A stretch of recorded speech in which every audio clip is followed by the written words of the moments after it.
Yeah, look, I've got 3 children. My oldest one was 6 when he first started swimming, and we'd go take him to the local swimming club. And basically, parents were told you have to come and time keep, and I dutifully did that.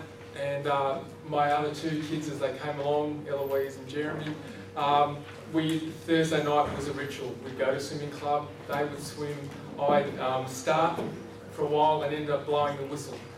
And here I am, probably 20 odd years later, still blowing the whistle at club night.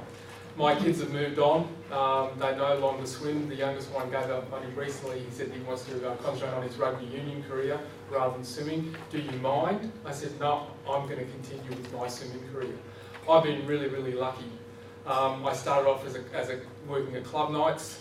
I was encouraged from an relatively early age, probably about 35, 36, to becoming involved in different mentoring programs that Swimming Queensland ran, attend different professional development seminars to improve my knowledge, and basically people took me under their wing and were able to encourage me to, look, you might want to apply for this particular meet, or have you thought about taking up this position?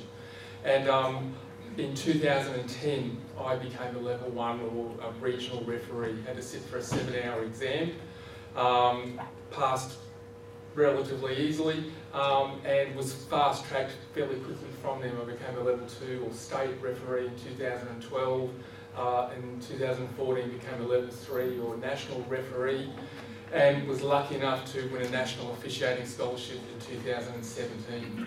And that's probably been the best professional learning for me that I've had. I was appointed as a mentor, a highly experienced, highly competent official from New South Wales, and he and I hit it off from day one. Very little talked to me about knowledge of the rules or applying the rule, but really actually encouraging me to make the most of every opportunity that I could, encouraging me to rise to different challenges and see what I could do with the sport. The highlight for me, so the National Officiating Scholarship, so the mentoring was one aspect. I really appreciated the opportunity to learn more about the psychology behind officiating, the recovery behind officiating, nutrition, exercise, really to try and develop me into an all-round elite level official. Probably one of the things I learned most was from psychology, because as a swimming official, we will start a swim meet at 8:30 in the morning. So our Queensland Championships go for 7 days. We'll start at 8:30 in the morning, we'll go through till about 3 o'clock in the afternoon with maybe a 15-minute break during the day.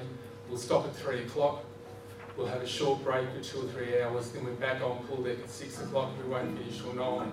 So if you do that for 6 or 7 days straight, it's actually very fatiguing mentally. Not so much energy. I mean, we might walk 20,000 steps in a day as a judge of strokes walking up and down the side of the pool, but learning how to switch off. And through the NOS program, I learned one of the techniques that I learned from the psychologist was what he called GBH. At the end of the day, write down in a little diary what was good about today, what would make it better, and how would you go about doing that. So I still do that. I didn't do that for work now. I'm a school principal, and I still do that regularly as a bit of journaling. And that's my way of actually switching off from the end of the swim meet, switching off, being a dad, etc. Same thing at work. I'll do the same thing at the end of the day, make a few notes, close the book, and that's how I switch off when I get home. So I learned that through the NOS program. It's probably one of the best things that I applied. The highlight for me was actually being appointed as a referee at the Youth Commonwealth Games. So I got to fly to the Bahamas and spend some wonderful time in the Caribbean with meeting some wonderful, wonderful people, and being introduced as Alan Smith, the referee from Australia, was really sent a tingle down my spine. I've been lucky enough to be appointed as one of the pool deck officials of the upcoming Commonwealth Games. Steve, who was on the scholarship with me as well, will both be there. Probably one of the things I learned most was from the psychology behind officiating, the recovery behind officiating, nutrition, exercise, really to try and develop me into an all-round and I would and I've said to Ash and I've said to Nunny and to all the different crews I've spoken to, is the National Officiating Scholarship, I believe, is the best program that I've ever been involved with. It runs on the board in terms of developing technical officials in swimming.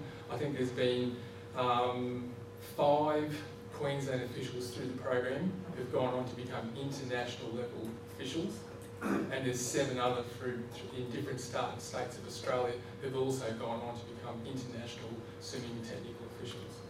So the runs are on the board there. In terms of people have suggested maybe swimming could set up their own scholarship program. Queensland has tried that. It was very, very successful in terms of identifying elite level officials, but I suppose we tried to mirror the National Officiating Scholarship. We'd have sessions on psychology, physiology, recovery, nutrition, etc. But where I think the swimming one fell down was it was only based on swimming. We didn't have the cross-pollinisation with other sports. And also, therefore, it makes it a very, very costly exercise if it's just sport doing it, just swimming doing it. I think a better solution would be if we had some people from rowing and canoeing and weightlifting and whatever, and together we had some kind of scholarship. Or better still, we have the NOS program reinstated. The big push through NOS has been mentoring, and I firmly believe that's what's really benefited my officiating. And now I'm paying back. So my swimmers don't swim, my children don't swim anymore. But I still go to swimming club every Thursday night. I still spend probably nearly every weekend at a swim meet somewhere, working with new officials, encouraging them to try different positions, walking along the side of the bull, whispering little things in their ears, saying, have you seen that? What did you think about this? What would you do if? Queensland has lots of up-and-coming officials. Australia has lots of officials. Where I think we've slackened off and we haven't hit the medal is in terms of the swimmers when they retire from swimming. Very few of them actually go on to be officials. We've got one young lady in the crowd here at the moment that has retired from being a swimmer, is now working towards setting officials. But very few people do that. In our sport, in our table early today, tennis seems to have been doing quite a good job. I thought those videos there were really good. But cricket doesn't have a lot of people going through. I'll be finishing one. So that's probably the learning point for swimming. How do we tap into the expertise of those swimmers who have retired? How do we keep them in the sport? And I suppose one of the issues we've got is swimming officials are actually quite old.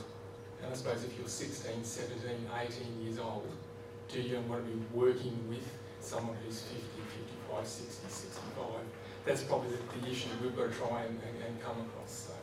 But if I can just say, mentoring has been wonderful, and I'd really like to encourage all sports to make sure that they do have formal mentoring programs for the officials.